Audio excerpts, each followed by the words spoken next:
All right, what's up, everybody, and welcome into A Bettor Morning brought to you by Rival Fantasy. It's your boy, Corey Parson, the fantasy executive, coming at you on a rainy Thursday morning where I am down here in the great state of South Carolina. Got a lot to get to today, though. Look back at the night in Major League Baseball in a couple minutes.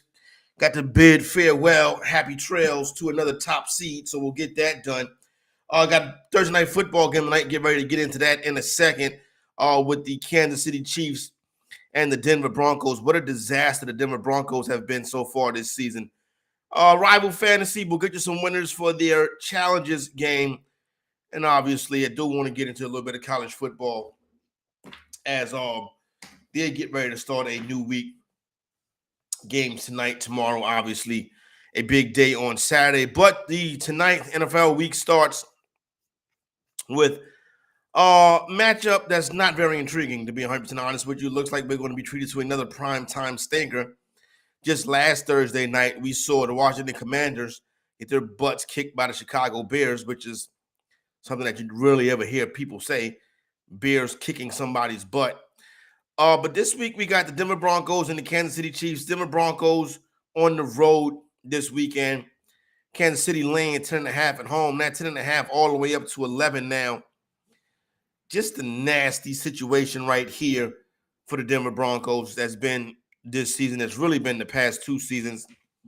The Nate Hackett / Sean Payton era. And a couple interesting things, right, that I want to get into about the Denver Broncos to get us started today.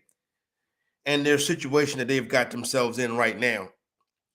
It all started with them getting duped into paying for Russell Wilson and bringing Russell Wilson into that organization, thinking that he was the missing piece to a championship team.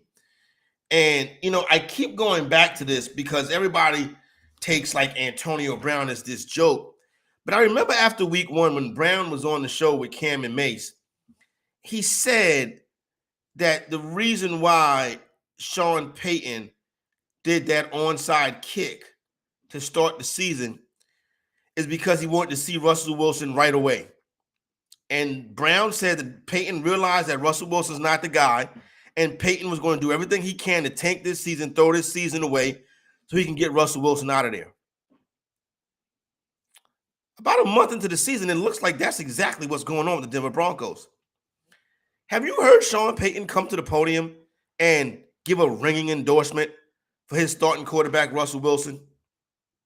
As a matter of fact, we know that the job wasn't that attractive to a lot of people that was in the head coaching market last year because nobody wanted to work with Russell Wilson.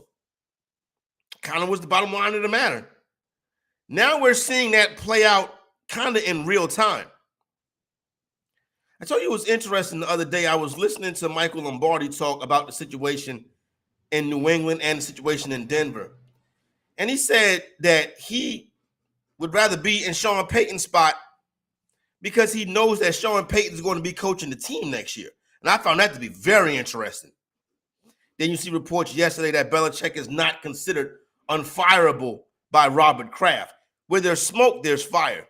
But back to the Denver Broncos. DeMeco Ryans is who they wanted to give this coaching job to. Ryans rather start over with a new quarterback in Houston than to inherit Russell Wilson in Denver. It's just the truth of the matter. Now that Sean Payton has bought it, he is basically just trash the guy every time he get a chance. He comes to the press conference, he comes to the podium, he open up his mouth, he's talking negatively, or he'll throw a zinger at Russell Wilson. We all heard about the stop kissing the effing babies and all of that stuff. It is what it is. You got your nice guy quarterback in Russell Wilson. He's popped. He's toast. He can't get the job done. So Sean Payton wants to make a big splash with a quarterback in the draft. So as far as betting on this or wagering on this game tonight, the way the Denver Broncos are playing, how could you really get involved with anything Denver Broncos that's just not lower or under? Because that's what they do, underperform. So You got a situation where I feel like the team is trying to lose or not put forth their best effort. Now, in football, it's tough to tank because you can get hurt, but there's ways to get around it and go about it. You've seen what this team has been the past few weeks to start the season. They're one of the worst teams in the league. I'm not really big into laying numbers in prime time. Not really big into laying a number with the Chiefs at home. Not really big into taking favorites in divisional matchups. Like all of that is like bad advice. That's square money. That's the chalk. Prime time favorite, divisional favorite. These are wagers that don't hit. But this game is different. You got the Chiefs, who are not really a well-oiled machine yet, but you see the defense is solid. You see that, the weapons ain't there. Kelsey banged up. But if Mahomes need to go hero ball, they'll still figure out a way to win the football contest. I just can't get behind Denver Broncos right now. Just can't do it. So it'd probably be a no play for me as far as wagering on the game is concerned. Notice Patrick Mahomes' rushing prop went from 12 all the way up to 25. Then last week he didn't have one rushing attempt at all. Interesting, right? I can see him getting back to that this week. I tell you a prop that has not hit this season and probably won't hit tonight, Travis Kelce over receiving yards. Probably is not going to hit. I would go lower or under on that one right there. But that's it.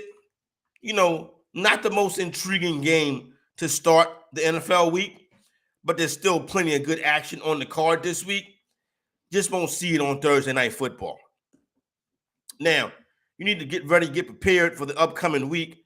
Best thing that you need to do is going over to Fantasy Alarm and sign up for an all-pro subscription. You can unlock all the content for all sports, including annual draft guides, daily and weekly rankings, the value vault, positional coaches, and more. Go to fantasyalarm.com/win. Once again, that's fantasyalarm.com/win. Sign up for that all-pro subscription. Unlock all of that content, daily and weekly rankings, value vault, position coaches, and more. Fantasyalarm.com/win. Major League Baseball action last night. I tell you what, the Major League Baseball playoffs, it's always a very fun playoffs because it is the playoffs to where the thing that is least likely to happen really has the best chance at happening.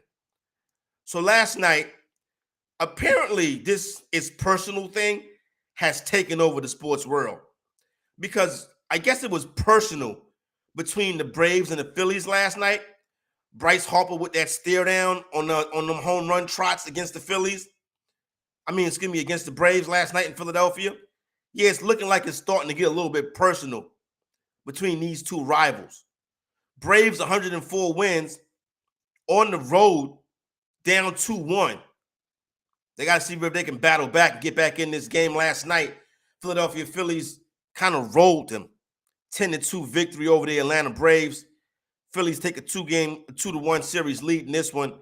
Aaron Nola gets the win for the Fighting Phils. Bryce Harper was a G last night. In the Twin Cities, you had the Astros get the 3-2 victory over the Minnesota Twins. Houston now has a 3-1 series lead. Houston Astros doing Houston Astros things. No reason to hate on it now. You know what I'm saying? Houston getting the job done. They win game 4 to take a 3-1 series lead. They win the series. I said 3-1 series lead. Division round series. So they go on and they advance. They get ready for the winners. Now, last night, you also saw the Arizona Diamondbacks sweep the Los Angeles Dodgers right out the playoffs. Happy trails to the Los Angeles Dodgers. Take your 100 wins and go get ready for next year. If I was LA Dodger fan, when is this going to stop? Like, when are you going to win 100 games and don't ever win the World Series? Or at least don't win the World Series enough.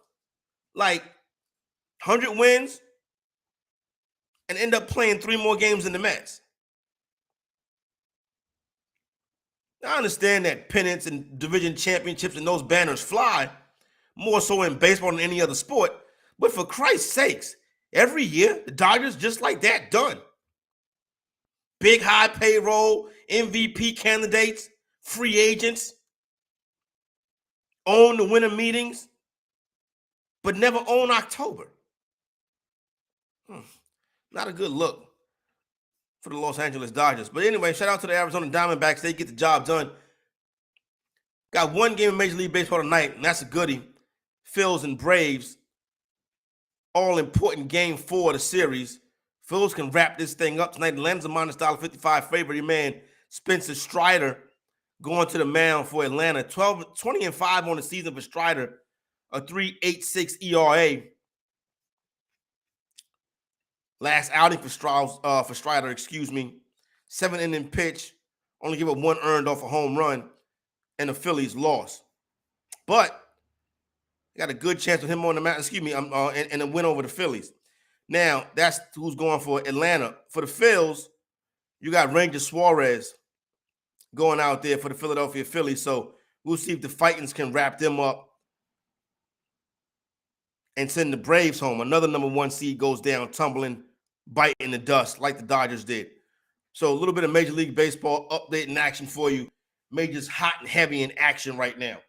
Want to talk some college football before we get up out of here. Got a big weekend in college football this weekend. But I wanted to start to look at the college football playoff. Only into the month of October, but I think we might be able to find some value out there while we still how Philly is fired. I mean, you got to give them their props. You know what I'm saying? What up, Hal? And you got to give Phillies, you got to really, I hate to do this as a New Yorker, but you got to give the city their props. Like, the Eagles are legit contenders. The Phils are legit contenders. The 76ers will be a 50-win team. They talking about Joel Embiid playing 70, 72 games this year. If you get 72 games with Joel Embiid, might break every record. So Philly's getting it done. Their counterparts to up I-95, not getting it done in New York. Anyway, back to the college football action. Let's start with the Texas Longhorns, who right now, to make the college football playoffs, plus 175. If they would have won this past weekend in the Red River game versus Oklahoma, that number probably would have been minus 175. Texas is going to need to win out, beat Oklahoma, and get some help to make it to the college football playoff. At plus 175, they're still in the mix, but they're going to need some help. Michigan has the second shortest odds at minus $1.45 for the Wolverines. Now, obviously, with Michigan, it's the 2 games coming up. Obviously, the big one versus Ohio State to end the year. But Penn State is in this thing this year, too. And Michigan goes to Happy Valley about a month from now. That's going to be a humongous game. So, the Wolverines are in this thing, but they still got some work to do. But right now, they got an inside track. The Georgia Bulldogs, wow, this number went up as I'm sitting here. Goes from minus 205 to minus 215. They must know something I don't know. But Georgia at minus 215, that's a sucker's bet. Be careful with Georgia. Like I said, I don't think Georgia is a undefeated SEC champion this year. I think there's a loss coming. Looking at the schedule, the only place you can really see it is when they go to Neyland Stadium later on this month, go down to Rocky Top, face Tennessee. That's going to be their toughest match. The game in Happy Valley, Michigan won't cover the spread of the window. We'll see. It's going to be tough. It's going to be tough one, Hal. But as far as the Bulldogs, they got to go to Neyland. Other than that, their next biggest test will probably be in the SEC championship game. A one-loss SEC champion, Georgia, makes the playoff. A one-loss Georgia that's not an SEC champion probably make the playoff as well, but that would be interesting. But Georgia at minus 215, not a good bet right now. Penn State at plus 260 is interesting to make the college football playoff, but you know what Penn State has to do? They got to hold down their fort in Happy Valley when Michigan comes, and they got to go to Ohio State and win. And Maryland can be frisky too. So Penn State has some work to do, but the path of Penn State is ahead. At plus 260, I don't know if I give it a sprinkle because you got some behemoths of college football coming up on that schedule. They got North Carolina on here at 12-1. North Carolina would have to be an undefeated ACC champion and get help. They got decent wins on the schedule with South Carolina and some other teams. They still got to go to Clemson, but they would have to be an undefeated ACC champion to even be in the conversation. Up next, Ohio State at plus 150. Buckeyes got the strong victory over Notre Dame, so they got a leg up on that. Obviously, Penn State comes to Columbus, but Ohio State goes to Michigan this year. So you all know what Ohio State is at plus 150. They're live. That win over Notre Dame makes them live, but they still got help. They still gonna need help. Now, here's an interesting one right here. The Washington Huskies. They got the big matchup this weekend. Right now, they're plus 250 to make the college football playoff. This right here, I might take a bite on. They got the big matchup versus Oregon this weekend, right? But their toughest match down the stretch will be going to USC. I think USC will have a loss by the time Washington comes in there. USC hasn't played that well. I think Washington, as a one-loss or an undefeated Pac-12 champion, is a college football playoff team. Up next is Tennessee at 25-1. This would have been worth a spike too if they didn't already have a conference loss.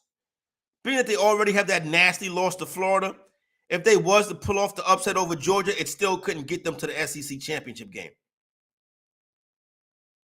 Well, maybe it could. Yeah, it could, because, they would still have that. Oh, but they still got, Tennessee still has to go to Alabama.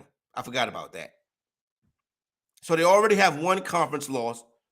Georgia comes to their building, but they go to Alabama. They'll have two conference losses. So Tennessee at 25-1, not worth the bite. Wisconsin at 22-1, it's not going to happen. They can't compete with the top of the conference, Penn State, Michigan, and Ohio State. USC at plus 400 is interesting. They have a big matchup this weekend versus Notre Dame. They're on the road as a dog. They got to go to South Bend. I think Notre Dame wins the game. But if USC can win this game, USC is live to be a college football playoff team. Got the big game with LSU. They get Washington in their building. They get Utah in their building as well. But they have to go to Oregon. I would take a bite on USC at plus 400, even though I think Notre Dame gets them this weekend. But if USC was to win this weekend, you have to understand they have Caleb Williams. So the college football playoffs, if USC can be a one-loss Pac-12 champion, they're going to the playoffs. Florida State at minus 150. This number is only going to get lower. I would bet this at minus 150. Florida State already with wins over LSU, already with a win over Clemson.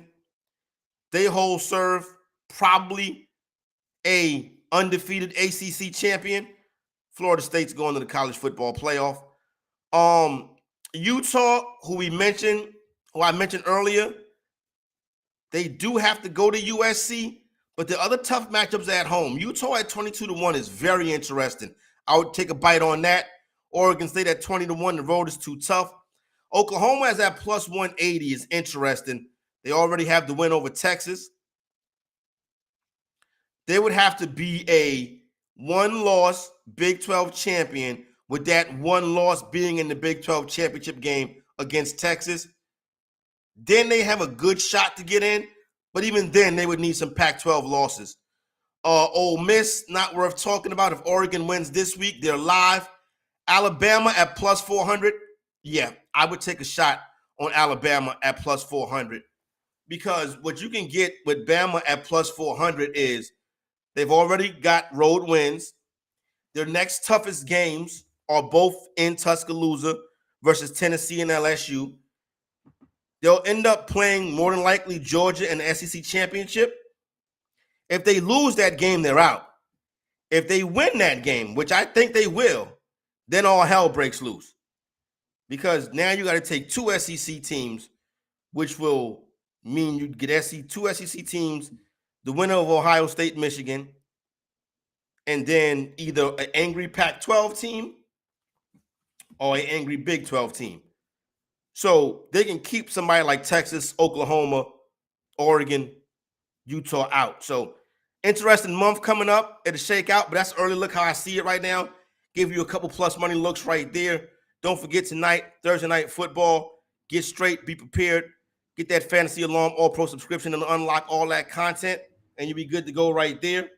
Now, we do got to get you some winners. It's that time of day. I got you, Heather. We do got to get you some winners. It's that time of day. So let's go to the Rival Fantasy Executive War Room, we'll call it. Who will score more fantasy points? Rival Fantasy, your all-in-one fantasy sports platform. Who will score more fantasy points? Jamar Chase or Travis Kelce? I'll take Jamar Chase in that matchup versus the Seattle Seahawks this weekend. Travis Kelce, a little bit banged up right now. Hasn't really been getting it done. I go Jamar Chase, getting that heavy workload. Bijan Robinson versus Travis Kelce. I go with Bijan in this one right here. I think Bijan is in line for a nice workload in that game versus the Commanders. Then that'd be a good back and forth game. We already see the Commanders are not really great at defense, despite their head coach, Ron Rivera, supposedly being a defensive guy. So give me Bijan in that matchup. All right. Look at that. We got Taylor Swift's boyfriend again. This time up against Anthony Richardson. I guarantee you he'll outscore Anthony Richardson. So I'll take Travis Kelce in this one right here. And then the final one, A.J. Brown versus Taylor Swift's boyfriend. I'm going to go with A.J. Brown. That's 16 per a reception. One of the best, maybe the most elite wide receiver in the NFL. Give me A.J. Brown right there. So there you go. That is Rival Fantasy, your all-in-one fantasy sports platform. That is their fantasy challenges contest. Rival Fantasy, you can play challenges, Fantasybook, Fantasy Bingo, plus season-long fantasy football. If your fantasy football season is already a bust, draft a second chance season-long with Rival Fantasy and receive $250 in cash prizes. Go to joinrival.com/alarm. New users who sign up at Rival Fantasy get a $200 deposit match and a complimentary first play vouchers. Once again, that's Rival Fantasy, your all-in-one fantasy sports platform. Coming up next on the Bettor Network is Real-Time Fantasy Sports Show with my man, Jeff Power. For the lovely and talented Heather Klein, your boy, Corey Parson, the fantasy executive.